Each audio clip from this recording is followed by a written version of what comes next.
You know how sometimes a plane starts out as a commercial dream but then becomes a game changer for the military? Well, the C-54 Skymaster is one of those stories. Back in the 1930s, Douglas Aircraft was riding high on the success of the DC-3 airliner and was working on its next big project, the DC-4. This four-engine, long-range airliner was supposed to revolutionize civilian air travel, but then World War II came along and changed everything. As the war raged on, the US military took notice of the DC-4's potential and decided to adapt it for military use. In 1942, just after America entered the war, the DC-4 was transformed into the C-54 Skymaster. They stripped it of its commercial luxuries, reinforced it for military cargo loads, and voila, the C-54 was born. This plane was designed to be practical, functional, and, let's be real, really cool.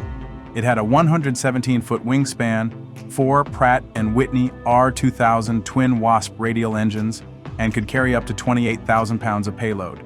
And get this, it could fly over 4,000 kilometers or 2,500 miles, depending on the load.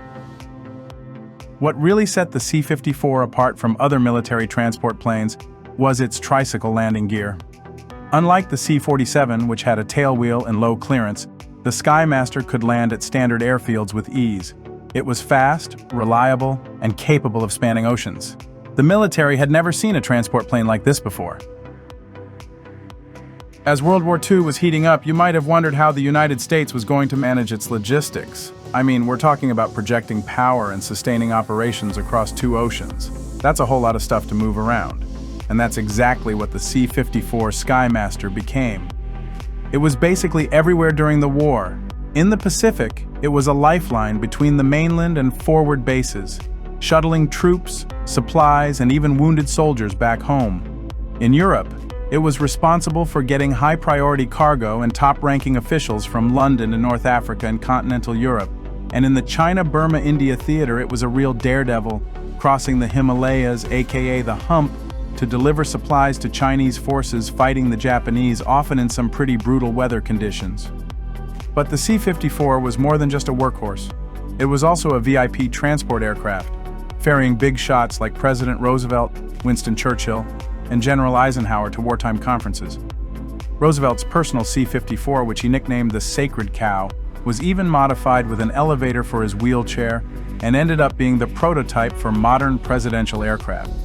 So in a way, the Skymaster wasn't just a plane, it was a flying diplomatic suite, carrying decisions that would shape the future of the world. So, you're probably thinking, World War II ended in 1945, right? Well, not exactly. The C-54's most legendary mission was still to come, and it's a story that's both incredible and humbling. Fast forward to 1948, when Soviet forces decided to block all land routes into West Berlin, trying to starve the Allied sectors into submission. The only way to get in was by air, and that's when the real magic happened. The United States and Britain launched the Berlin Airlift, an 11-month operation that's still inspiring to this day. The C-54 Skymaster was the backbone of the American effort, and what a beast it was. Each one could carry up to 10 tons of cargo per flight. Think coal, baby food, and everything in between. And let me tell you, flying into Tempelhof Airport under strict schedules, low visibility, and Soviet harassment wasn't exactly a walk in the park. But the Skymasters didn't let that stop them. They made over 189,000 flights during the operation, and at the height of the airlift, one C-54 was landing in Berlin every 45 seconds. Can you even imagine? This operation wasn't just about saving a city. It was the first major confrontation of the Cold War, and the C-54 was right in the thick of it, without ever firing a shot. It's a testament to the power of human ingenuity and determination, and it's a story that never gets old. You're probably wondering how it stacked up against other big transport planes back in the day. I mean, how did it compare to the C-47 Skytrain or Dakota for that matter? The C-47 was a beast when it came to tactical transport. It could haul around 6,000 pounds of cargo, and it could take off and land on short runways. But let's be real, it wasn't exactly built for moving heavy loads over long distances. That's where the C-54 came in. The C-54 was like the ultimate workhorse of the skies. It had a much bigger payload capacity than the C-47, and it could fly for thousands of miles without needing to stop for fuel.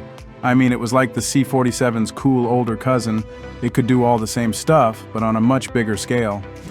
Now I know what you're thinking. What about the C-54's weaknesses? Well, let's just say it wasn't exactly the most agile plane out there, but for what it was designed for, moving troops and supplies over long distances, it was basically unbeatable. So, let's take a look back at the C-54 Skymaster from the year 2025. What do we make of this old girl? Technically, she's ancient. Her piston-driven engines, manual navigation, and lack of pressurization make her look like a relic from the past. But strategically, she was a game-changer. She's the one that pioneered the idea of strategic airlift, not just moving soldiers around, but keeping an entire military machine running globally. She paved the way for planes like the Starlifter, C-5 Galaxy, and C-17 Globemaster. And in today's world where speed and mobility are everything, whether it's responding to disasters, keeping the peace, or deterring conflicts, her legacy is seriously worth remembering. Some C-54s are still around today, lovingly restored by museums and flown at air shows. They're a reminder of a time when courage wasn't just about fighting, it was about connecting with people. The Douglas C-54 Skymaster didn't become famous for its firepower. It didn't swoop in with guns blazing, but it carried the weight of the war on its back. It carried hope, and it carried peace. From the skies of Normandy to the runways of Berlin, it proved that sometimes the most powerful thing you can do is just show up on time, every time.